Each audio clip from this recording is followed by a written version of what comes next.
Halo guys, kembali lagi di sini. Hari ini aku ada soal genetika lagi. Silahkan coba dikerjakan dulu soalnya sebelum aku bahas di video kali ini. Silahkan pause videonya dan coba kerjakan dulu. Oke, kalau gitu kita coba bahas. Jadi di sini kita ada dua individu heterozigot yang menderita penyakit Huntington dan berencana memiliki 5 anak. Jadi aku coba kasih simbol dulu ya. Huntington aku kasih huruf H. Jadi kalau heterozigot dia H besar dikawinkan dengan H kecil ya. H besar H kecil, H besar H kecil dikawinkan sesamanya kayak gini. Pertama, kita perlu ketahui dulu bahwa Huntington ini adalah contoh penyakit langka, penyakit genetik yang dia itu autosomal dominan. Autosomal dominan. Perhatikan bahwa kebanyakan penyakit genetik itu dia sifatnya autosomal resesif. Kenapa kok dia banyak autosomal? Karena kan lebih banyak gen yang ada di kromosom tubuh daripada gen yang ada di kromosom seks atau di kromosom X atau Y. Kromosom X sendiri punya gen yang cukup banyak ya. Contohnya seperti gen yang mengkode buta warna itu ada di kromosom X. Jadi ada gen rhodopsin yang menghasilkan protein reseptor warna merah di mata kita. Dimana ya kalau misalnya ada mutasi pada gen rhodopsin ini yang mendeteksi warna merah, maka ya terjadi kebutaan warna merah hijau. Orangnya jadi nggak bisa bedain warna merah sama hijau gitu. Nah, tapi kebanyakan gen kita kan ada di kromosom tubuh, yaitu si autosom. Sekarang, coba kita pikirkan kenapa penyakit genetik itu dia kebanyakan sifatnya resesif daripada dominan. Gini, jadi kalau misalnya kita coba bayangin sekarang suatu penyakit genetik dia tuh dominan, kayak Huntington ini deh. Berarti kalau orangnya kena satu mutasi, dia kena satu mutasi di gennya, dia akan punya fenotip penyakit, ya kan? Sama seperti Huntington ini. Jadi individu heterozigot yang cuma punya satu mutasi akan memiliki penyakit Huntington.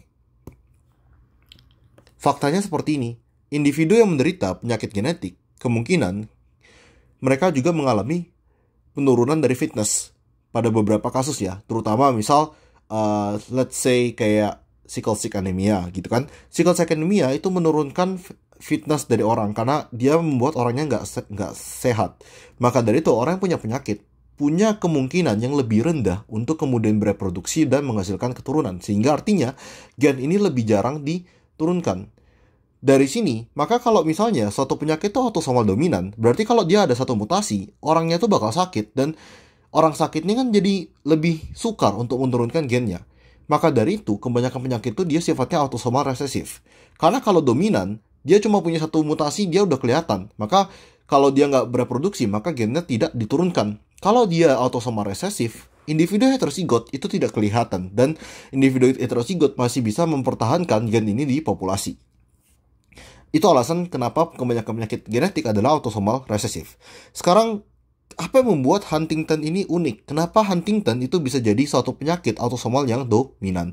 Jadi yang unik di sini adalah Huntington itu dia penyakit penyakit di otak yang munculnya adalah ketika di usia 40-50 tahun. Mungkin lebih tua lagi ya. Pokoknya di usia yang agak tua. Dimana di usia itu kebanyakan orang udah bereproduksi, udah memiliki keturunan. Sehingga meskipun dia itu dominan, fenotipnya tidak akan tampak sampai kemudian orang itu udah tua, udah punya anak. Oke, jadi ini tentang penyakit Huntington. Sekarang coba kita bahas soalnya. Kita coba bahas dari nomor 1.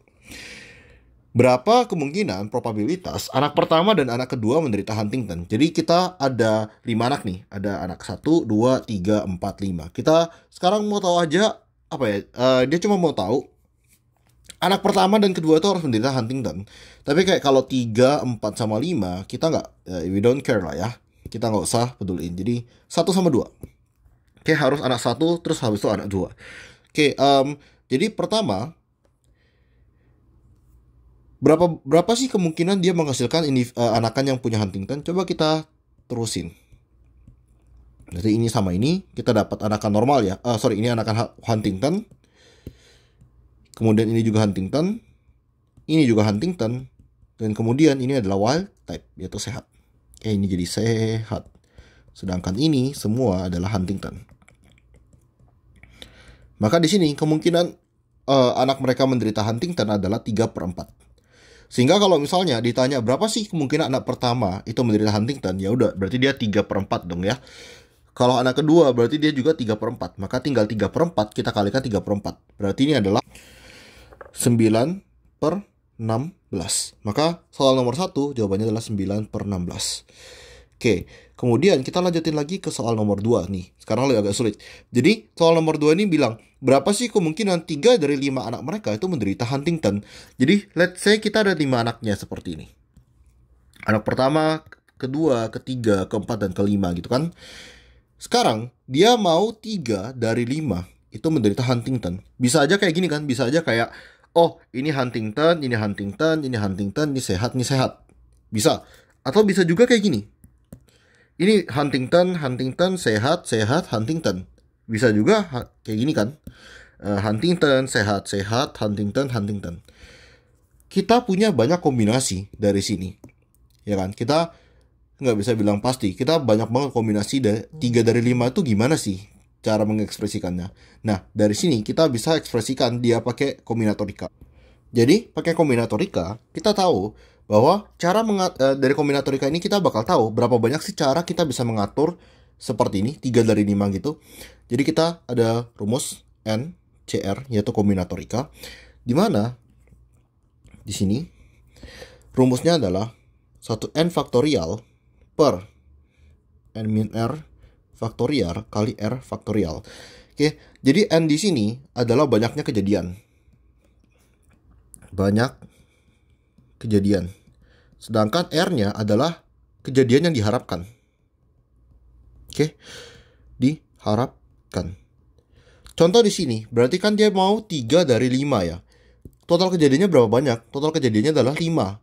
Yang diharapin ada berapa banyak? Yang diharapin adalah 3. Jadi, kita boleh ganti di sini notasinya jadi 5C3. Kayak gitu. Ini kalian juga bisa di kalkulator saintifik kalian, kalau kalian perhatiin baik-baik, itu ada tanda NCR. Kalian bisa pencet shift baru pencet tanda NCR. Biasanya tanda NCR itu ada di atas tanda bagi. Jadi pencet shift baru pencet tanda bagi, kalian akan keluar huruf C di kalkulator saintifik dan tinggal kita tulis saja 5C3 baru pencet sama dengan. Maka kalian akan dapat angkanya. Tapi di sini coba kita selesaikan sendiri. Jadi kita masukin dulu 5 faktorial per 5 minus 3 faktorial kali 3 faktorial. Nah, suatu bilangan faktorial, misalnya kita ada bilangan 1 faktorial itu sama aja dengan 1. Tapi kalau kita ada 2 faktorial, maka 2 faktorialnya adalah 2 dikali 1. 3 faktorial sama dengan 3 dikali 2 dikali 1. 4 faktorial sama dengan 4 kali 3 kali 2 kali 1 gitu kan. Oke, jadi suatu bilangan faktorial, aku bilang N faktorial sama dengan ya N itu dikalikan dengan N-1 dikalikan N-2 dan seterusnya gitu. Oke, jadi di sini kita udah tahu ya sifat faktorial itu seperti apa. Jadi kita tulis lagi 5C3 sama dengan 5 faktorial. Kita coba triknya di sini adalah coba kita kerjain dari sini dulu. Ini adalah 5 min 3. Oke, ada 5 min 3. Jadi 5 min 3 kan 2, jadi ada 2 faktorial, 3 faktorial. Kita lihat di sini angka faktorial lebih besar mana? 3 kan? Jadi ini kan aku boleh tulis 5 dikali 4 dikali 3 dikali 2 kali 1 gini kan. Tapi boleh nggak aku tulis gini? Perhatiin angka ini. Ini kan sama aja dengan definisi 3 faktorial. Jadi kalau kita lihat angka yang lebih besar, kita berhenti sampai di faktorial itu. Jadi ini kita boleh coret gitu. Oke, 2 faktorial itu sama aja dengan 2 kali 1. Jadi 2 faktorial itu sama dengan 2. Jadi kita boleh coret 2. Maka 5 kombinatorika 3 adalah 10. Oke, tapi ini belum selesai. Di sini kita baru tahu cara mengacak 3 dari 5 ini. Sekarang berapa sih probabilitasnya? Nah, di sini kita pakai rumus ini. NCR dikali dengan P pangkat R dikali dengan Q pangkat N min R. Rumusnya kok kelihatan sulit, tapi sebenarnya kalau kita pecah pelan-pelan, rumus ini tuh tidak sulit. Rumus ini tuh cukup straightforward. Pertama, ini cuma banyaknya cara mengatur kasus. Oke, NCR ini, kombinatorika ini cuma cara mengatur kasus. Kemudian, kita ada P, di mana P ini adalah peluang sukses. Perlu aku kasih tahu bahwa peluang sukses di sini adalah peluang yang kita cari. Gitu. Misal di sini dibilang dia nanya peluang 3 dari 5 anaknya menderita Huntington. Berarti dia mau peluang Huntington. Oke, peluang sukses di sini adalah peluang anaknya terkena Huntington. Oke, terus Q ini adalah peluang gagal. Jadi peluang gagal ini adalah kejadian lain yang bukan kejadian sukses, yaitu di sini adalah sehat. Atau aku juga boleh ekspresikan Q itu sebagai P di minus. Jadi bisa juga aku bilang Q sama dengan 1 di minus P. Pada kejadian ini kita cuma punya dua kejadian ya, yaitu either dia Huntington atau dia sehat. Tapi di kejadian lain, misalnya nih ya, kita bisa mendapatkan hasil yang banyak nih. Misal contoh ada perkawinan, sebutlah bunga mawar. Jadi bisa ada anakan yang warna merah, ada warna ungu, ada yang warna pink, ada yang warna putih gitu.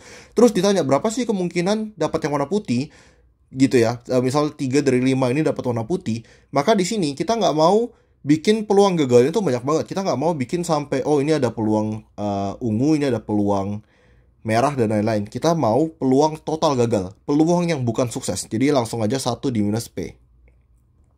Karena kan probabilitas dari segalanya, probabilitas total itu kan pasti 1 nilainya atau 100% gitu. Maka kita bisa tulis seperti ini. Oke. Jadi coba kita hitung. Kita coba pelan-pelan. Kita udah tahu ya, dari kombinatorikanya tuh 5C3. Peluang suksesnya adalah ketika dia mendapat Huntington. Berapa sih peluang dapat Huntington? 3/4. Jadi dikalikan 3/4. Dipangkatkan, R adalah banyaknya sukses. Oke, jadi R-nya adalah banyak kejadian atau banyak kejadian atau banyak sukses gitu, ya kan? Jadi banyak kejadian yang berapa yang kita diharapkan? Kita maunya 3 dari 5, ya kan? 3 dari 5. Berarti R-nya adalah pangkat 3. Dikalikan dengan Q. Q itu boleh aja aku tulis 1 di minus 3/4. Atau ya dalam kata lain ini adalah 1/4. Kalau kita lihat di sini juga sama ya, peluang sehat berapa banyak peluang sehat? Peluang sehat adalah 1/4 ya. Kenapa jelek banget? Jadi 1/4. Maka dari itu ya sama ya. Aku tulis saja 1 di minus 3/4. Kemudian ini tinggal N min R. Jadi 5 dikurangi 3. Atau dalam kata lain berapa banyak sih yang sehat di sini? Kita coba lihat lagi dengan di aturan ini. Ini kan ada 2 yang sehat ya. Kita mau 2, berarti kita mau 2 sehat, 3 Huntington. Jadi kita pangkatin dengan yang sehat. Oke, dari sini tinggal kita hitung aja nih. Jadi tadi kita udah tahu kalau 5C3 itu 10, kemudian kita kaliin 27 per 4 kali 4, 16, 16 kali 4, 64, dikali 1/4 pangkat 2. Jadi 1/4 kali 1/4 kali 1/16. Maka di sini ini hasilnya adalah 135 per 512. Oke, jadi peluangnya adalah 135 per 512 untuk ini. Kita udah dapat jawabannya 135 per 512. Oke. Next. Nomor 3. Setidaknya 1 dari 5 anak mereka sehat. Wah, gimana nih? Jadi di kali ini agak rumit ya. Dia ada istilah setidaknya, ada kata setidaknya. Setidaknya 1 dari 5. Berarti kalau kata setidaknya, dia bisa jadi berapa? Bisa jadi 2, bisa jadi 3, bisa jadi 4, bisa jadi 5, ya kan? Karena setidaknya, pokoknya 1 aja yang sehat gitu. Udah oke. 2 sehat gak apa-apa. 3 sehat lebih bagus. Tapi kan di sini kita mau tahu, di sini jangan kita beberapa orang tuh kerjanya seperti ini. Jadi setidaknya 1 berarti dia 1 sehat dulu ya. 1 sehat itu berarti kan 5C1. Di sini berarti 5C1 karena yang 1 yang sehat kan. Kemudian kita peluang sehat, peluang suksesnya sekarang apa? Peluang suksesnya adalah yang sehat. Jadi 1/4 dipangkat 1 dikalikan dengan 3/4 yang sakit dipangkatin 4. Yaitu 5 kurang 1. Ini yang 1 sehat. Kemudian kita cari lagi yang 2 sehat berapa? 2 sehat sama dengan 5C2 dikali 1/4 pangkat 2 kali 3/4 pangkat 3. Terus habis itu yang 3 sehat berapa? 3 sehat lagi 5C3 1/4 pangkat 3 3/4 pangkat 2. Kelamaan. Oke, ini kelamaan. Kita mau ngulang-ngulang ini terlalu lama. Sadar? Kita sadar sesuatu nggak? Peluang semuanya terjadi. Peluang total dari suatu peluang itu pasti 1/1 nilainya adalah 1 atau 100%. Contoh, aku ada kotak isinya ada bola biru 2 sama bola merah 3. Berapa sih peluang kalau misalnya aku ngambil bola secara acak tuh dapat bola merah? Ya 3/5 kan. Berapa sih peluang ketika aku ngambil bola secara acak, aku dapatnya bola biru, yaitu 2/5. Kalau kita tambahkan, maka peluangnya pasti sama dengan 1. Jadi dari sini kita tahu total peluangnya itu 1. Oke, dia mau setidaknya 1 dari 5 anak, setidaknya 1 dari 5 sehat. Berarti bisa 2, bisa 1, 2, 3, 4, 5. Tapi tidak bisa berapa? Tidak bisa 0. Ya kan? Tidak bisa 0 dari anaknya sakit. Berarti eh, pengecualiannya adalah sorry, tidak bisa 0 dari anak itu sehat. Oke, berarti pengecualiannya adalah semua anak sakit. Ya dong. Maka kita bisa cari peluangnya dengan cara tinggal 1 di minus peluang yang bukan. Oke, peluang yang bukan di sini, yaitu semua anaknya sakit. Jadi aku boleh bilang, misal aku definisikan peluang sukses di sini. Peluang suksesnya adalah sakit. Jadi kita jadi 5 C5. Kenapa? Karena 5 total kejadian, kita mau 5 kejadiannya sakit. 5 itu kejadian sukses. Dikali 3/4 pangkat 5 dikali 1/4 pangkat 0. Ya kan? Jadi ini ada 5 kejadian. Aku mau 5 anak sakit. Ini adalah peluang sakit, peluang suksesnya jadi peluang sakitnya. Ini adalah peluang sehat. Peluang sehat kita pangkatin 0 karena kita tidak mau ada anak yang sehat. Perhatikan bahwa di kombinatorika nilainya tuh agak serupa ya. Kayak kalau kalian perhatiin 5C5 itu akan sama dengan 5C0.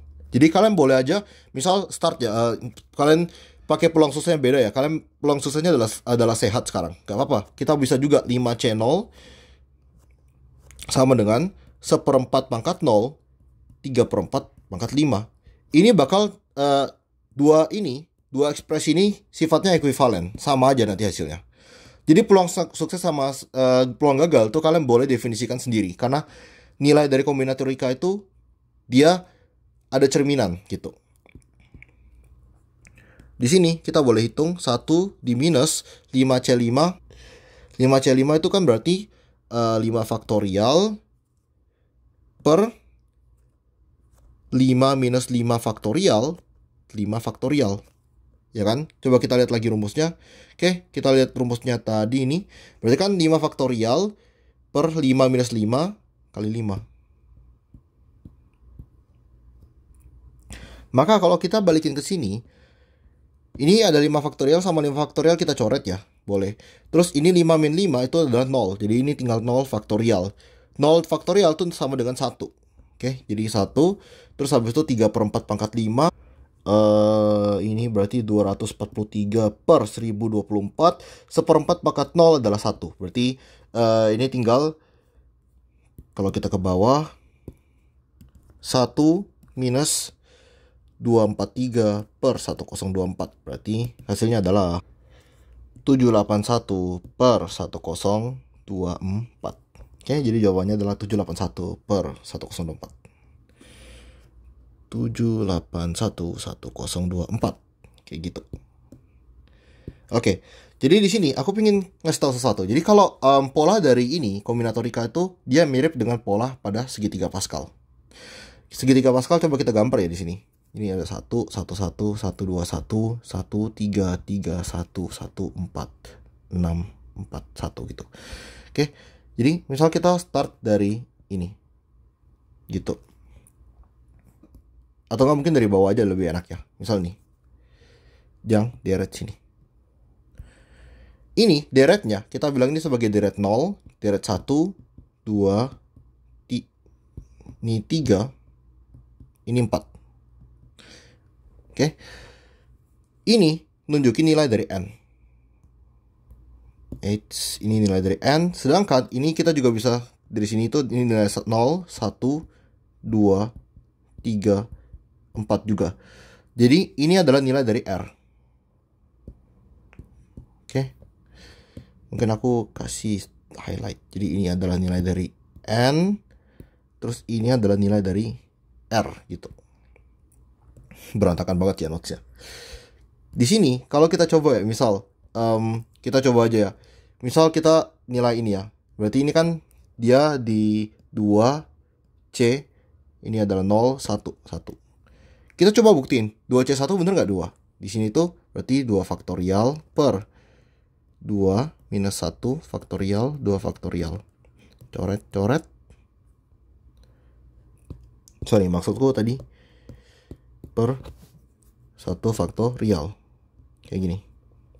Oke, ini kan 2 min 1 adalah 1. 1 faktorial dikali 1 faktorial adalah 1. 2 faktorial itu 2. Maka nilainya adalah 2. Oke. Jadi terbukti kayak gitu. Maka dari itu, kita bisa lihat ya, nilainya itu bercermin gitu. Ada cerminan di sini. Di tengah sini ada cerminan. Jadi ini nilainya 146. Ini juga 146. Kayak gitu. Makanya nilai tadi yang aku bilang tadi itu, kayak misal kita tulis 5C5, 3/4 pangkat 5, 1/4 pangkat 0, sama 5C0, 3/4 pangkat 0, 1/4 pangkat 5, itu sama aja. Oke, jawaban dari kedua ini itu sama aja. Oke, terakhir. Kita lihat lagi soal terakhir. Kelima anak mereka adalah laki-laki, namun 2 dari 5 menderita Huntington. Oke, jadi di sini ada 2 kasus. Jadi mereka mau, kasus pertama adalah itu 5 dari 5 laki-laki. Terus 2 dari 5 menderita Huntington. 2 dari 5 Huntington. Gampang aja. Oke, jadi pertama kita lihat dulu peluang dapat laki-laki berapa sih? Kan kalau ada perkawinan XY, pria sama wanita, kayak gini kan. Pria punya X sama Y, wanita X. Jadi X dengan X, wanita. X dengan Y, itu dia pria. Peluang dapat pria adalah setengah dong, ya kan? Setengah. Jadi kalau misalnya 5 dari 5 laki-laki, gampang aja. Jadi tinggal 5C5, kan? 5 dari 5 kejadian, 5 laki-laki. Setengah dipangkat 5, berarti ada setengah 5 laki-laki. Terus setengah dipangkat 0. Kenapa? Setengah ini kan perempuan. Kita nggak mau perempuan, jadi ya pangkat 0. Oke, ini peluang dia 5 dari 5 laki-laki. Kita pindahin ke sini. Terus kemudian peluang ini kita kalikan dengan peluang kedua, yaitu peluang 2 dari 5 itu Huntington. Ya udah, berarti seperti cara tadi, ini tinggal 5C2 dikali Huntington 3/4 dipangkatin 2 dikali 1/4 yang sehat di 5 dikurangi 5 dikurangi 2. Atau kita boleh tulis 3. Jadi langsung aja, ini jawabannya adalah 4, 5, 1, 6, 3, 8, 4. Ya udah, jadi kayak gini. Tenang, aku bukan manusia kalkulator. Aku juga pakai kalkulator ngitungnya. Jadi kayak kita jawab sini. Berapa ini? Ini adalah 45 per 16, 38, 4. Oke, baiklah. Sekian video kali ini. Kita zoom out. Oke, semoga membantu.